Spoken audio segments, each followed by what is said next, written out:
Shalom, Bapak Ibu Saudara yang terkasih dalam Tuhan, kita bersyukur untuk kemurahan Tuhan, kasih Tuhan yang Tuhan limpahkan dalam hidup kita.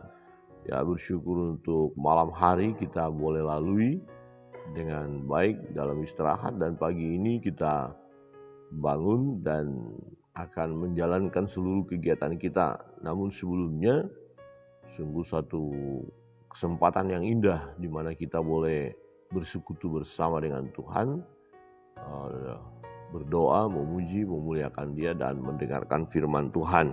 Pembacaan firman Tuhan pada pagi hari ini terambil daripada Yesaya pasal 60. Ya, kalau kita melihat perikopnya adalah kemuliaan Sion yang akan datang. Ini berbicara bagaimana nanti kiblat, ya, pusat penyembahan itu ada di Sion, ada di Yerusalem. Ya, dan orang-orang akan datang ke sana berbondong-bondong untuk memuji, menyembah, memuliakan Tuhan. Firman Tuhan berbunyi demikian di ayat pertama, "Bangkitlah, menjadi teranglah, sebab terangmu datang dan kemuliaan Tuhan terbit atasmu. Sebab sesungguhnya kegelapan menutupi bumi dan kekelaman menutupi bangsa-bangsa, tetapi terang Tuhan terbit atasmu dan kemuliaannya menjadi nyata atasmu. Bangsa-bangsa berduyun-duyun datang kepada terangmu, dan raja-raja kepada cahaya yang terbit bagimu. Angkatlah mukamu dan lihatlah ke sekeliling. Mereka semua datang berhimpun kepadamu. Anak-anakmu laki-laki datang dari jauh, dan anak-anakmu perempuan digendong. Pada waktu itu engkau akan heran melihat dan berseri-seri. Engkau akan tercengang dan akan berbesar hati, sebab kelimpahan dari seberang laut akan beralih kepadamu, dan kekayaan bangsa-bangsa akan datang kepadamu. Sejumlah besar unta akan menutupi daerahmu, unta-unta muda dari Midian dan Eva. Mereka semua akan datang dari Seba, akan membawa emas dan kemenyan, serta memberitakan perbuatan masyhur Tuhan. Segala kambing domba Kedar akan berhimpun kepadamu, domba-domba jantan Nebayot akan tersedia untuk ibadahmu. Semuanya akan dipersembahkan di atas mezbahku sebagai korban yang berkenan kepadaku, dan aku akan menyemarakkan rumah keagunganku."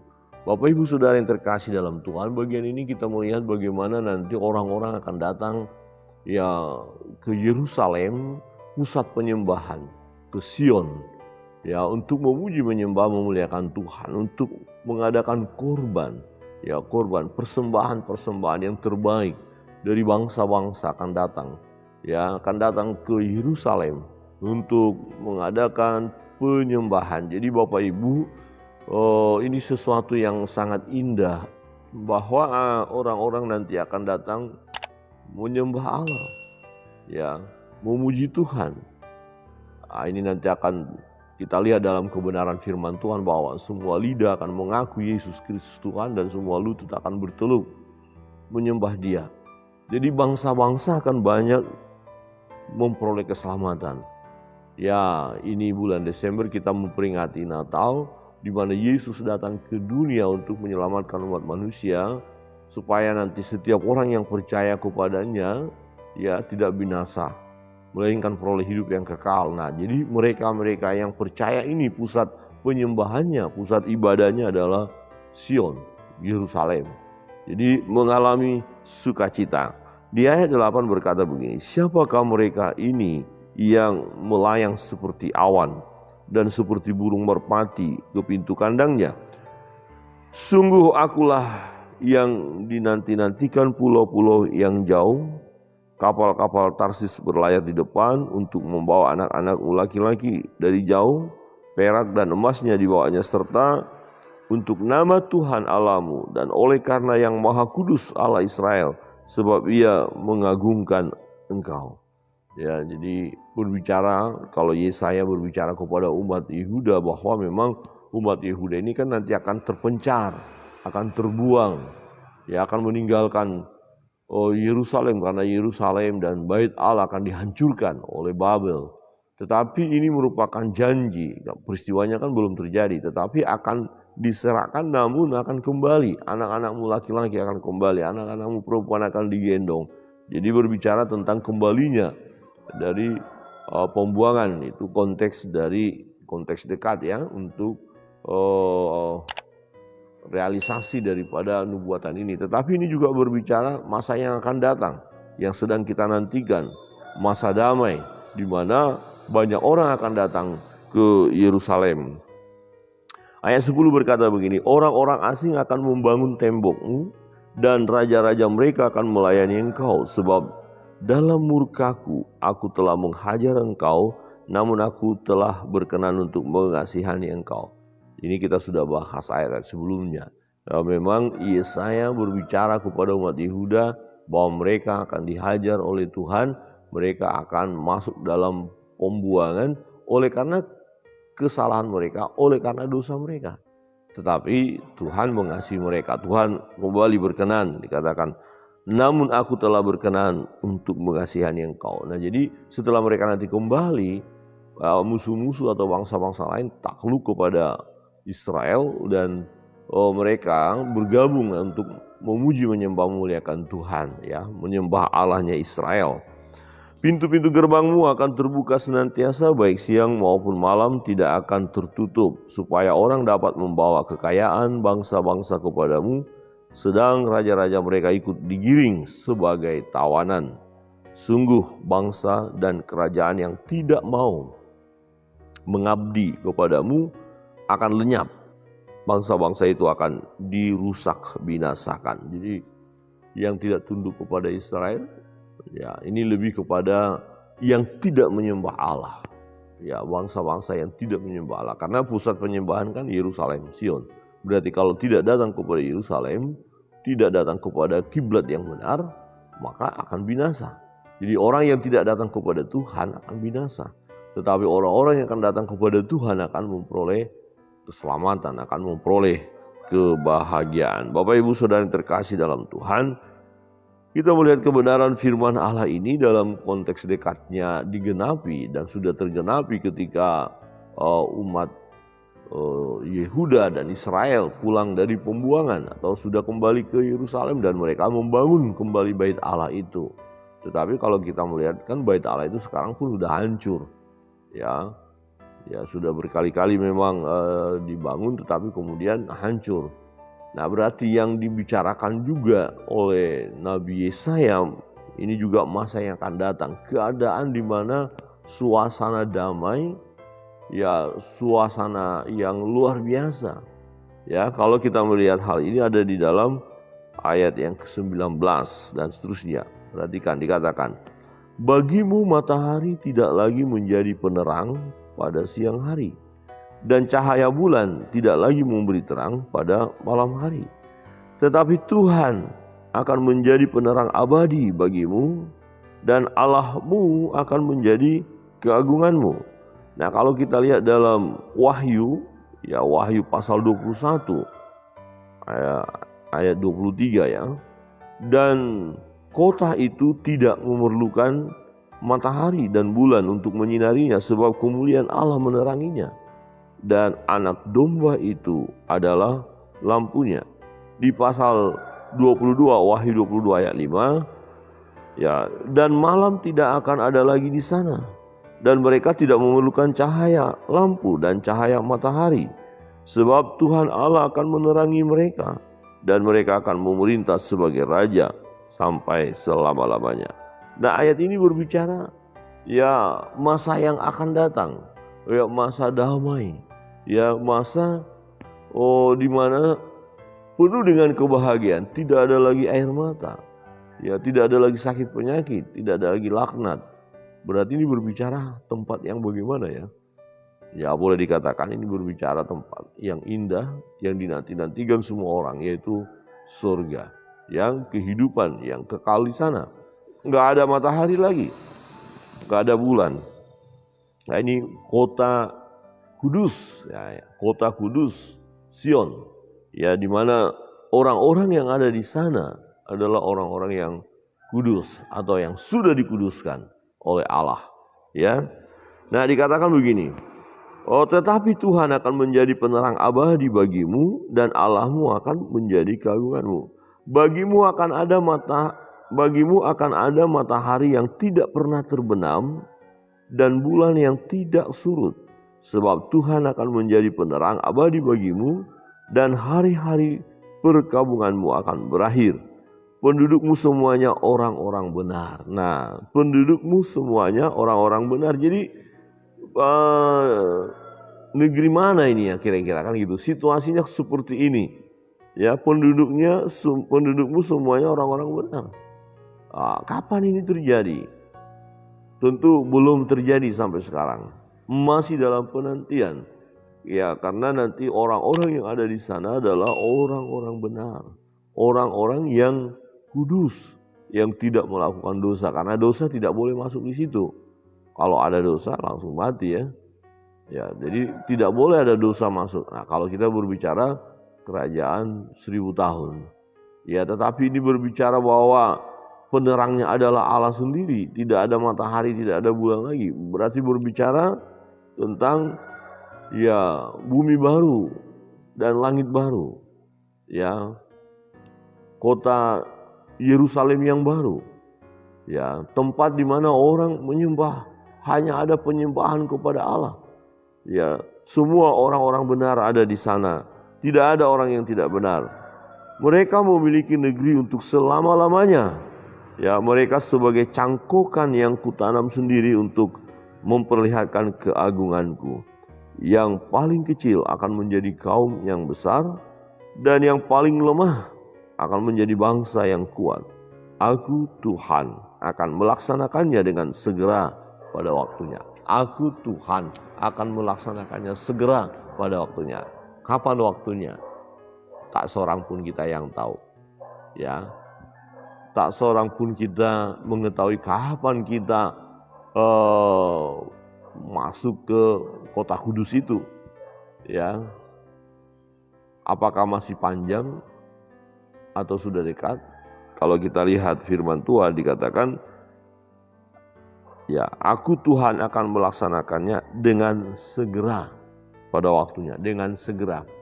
Nah, dengan segera tidak berarti berbicara tanggal sekian, bulan sekian, tahun sekian, tidak. Tetapi berbicara satu kepastian. Nah, segera, saudara tidak tahu kapan, saya tidak tahu, tapi segera. Artinya bisa sekejap akan terjadi. Nah, kalau kita tahu hal itu, apa maknanya dalam hidup kita? Kalau hari itu segera, artinya kita harus mempersiapkan diri. Jangan lengah, karena kita tidak tahu kapan peristiwanya, maka kita harus bersiap-siap senantiasa. Ya, ini juga berbicara sama halnya dengan ketika kita tidak tahu kedatangan Yesus kedua kali, ya, tetapi kita yakin bahwa Dia akan segera datang, maka kita harus mempersiapkan diri, ya, siap-siap. Kapan waktunya? Kita sudah siap, ya, jangan ada yang lengah. Nah, satu penantian yang bagus dalam firman Tuhan ketika berbicara tentang perumpamaan 5 gadis yang bodoh dan 5 gadis yang bijaksana. Mereka sedang menantikan mempelai itu, ya.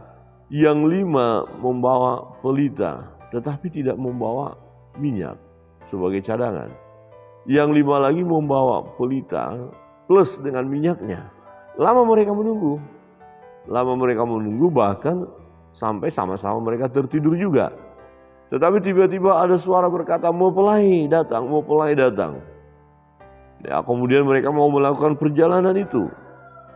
Tetapi yang 5, ya, gadis yang bodoh berkata, bagi dong minyaknya, pelita kami sudah mau padam nih.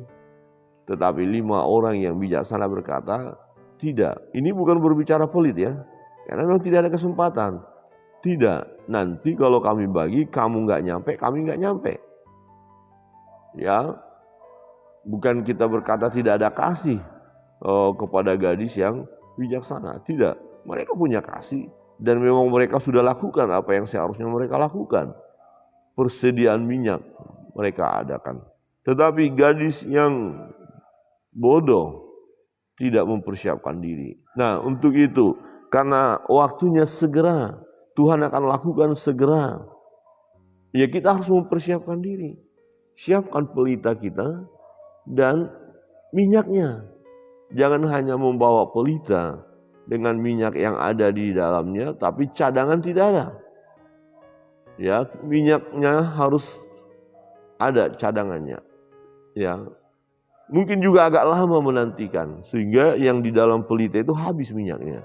Nah, bisa kita tambah lagi supaya tetap menyala.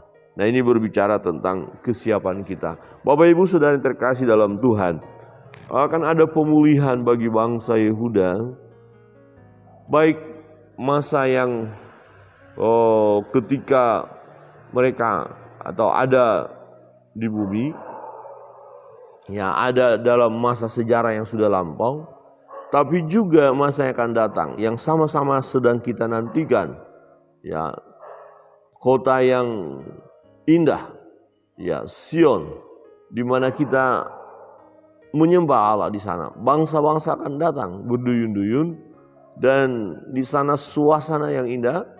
Ya, secara tadi kita lihat apa? Tidak ada orang yang berdosa di sana. Di sana hanya ada orang-orang benar. Ya, atau dengan kata lain saya mau berkata orang-orang yang sudah dibenarkan. Ya, orang-orang yang sudah dibenarkan. Siapakah orang-orang yang sudah dibenarkan ini? Ya, orang yang percaya kepada Yesus, yang menerima Yesus sebagai Tuhan dan Juru Selamanya secara pribadi. Ya, orang ini dibenarkan secara posisi, dia diubahkan. Ya, dia diubahkan menjadi anak-anak Allah.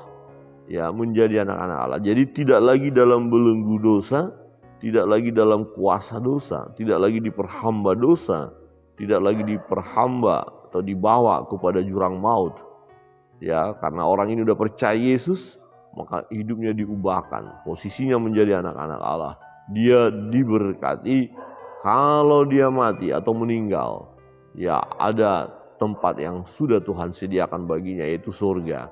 Dan masa yang akan datang, sebagaimana pembacaan firman Tuhan, ya di mana Tuhan katakan Tuhan akan melaksanakannya dengan segera, yaitu tempat yang indah itu yang tidak perlu lagi penerangan dari matahari atau bulan. Ya, dan Allah sendiri adalah sebagai terang. Ini berbicara tentang kemuliaan Allah. Kita ada dalam kemuliaan Allah. Kita ada dalam kuasa Allah, dalam kekudusan. Dan yang ada hanyalah sukacita. Yang ada hanya apa? Ya, kebahagiaan, sorak-sorai, puji-pujian kepada Allah yang hidup. Bapak Ibu Saudara yang terkasih dalam Tuhan, kebenaran firman Tuhan ini mengingatkan kita, ya, untuk menguatkan kita dalam hidup ini atau mengingatkan kita sebagai penghiburan daripada Allah manakala kita sedang menghadapi masa sukar, masa sulit, dan harus mempertahankan iman percaya kita. Ya, sebab setelah masa-masa sukar kita lalui akan ada masa-masa yang bahagia. Nah, secara khusus kita yang mempertahankan iman kita, ya bisa saja oleh karena mempertahankan iman kita, kita harus mengalami ya penyesahan, mengalami penderitaan, mengalami siksaan atau dizolimi. Ya, tidak apa-apa. Ya, karena akan berlalu dan kita akan mendapatkan pahala, kita akan mendapatkan berkat yang berkelimpahan, kita akan mendapatkan tempat yang indah, yaitu surga. Ya, di mana kemuliaan Allah menguasai tempat itu. Ya, dikatakan tadi di sana tidak ada orang-orang yang berdosa, yang adalah orang-orang benar. Ya, semua mengalami damai sejahtera. Oleh karena kerinduan kita akan masuk ke tempat itu. Maka bersiap-siaplah dalam setiap hari, dalam setiap waktu. Berjaga-jagalah, jangan lengah. Karena kedatangan Tuhan yang kedua kali itu tiba-tiba, yang sekejap, segera, pasti. Jangan katakan tanggal berapa, bulan berapa, tahun berapa. Tidak perlu. Yang perlu bagi kita berjaga-jaga, mempersiapkan diri. Kiranya Tuhan Yesus memberkati kita.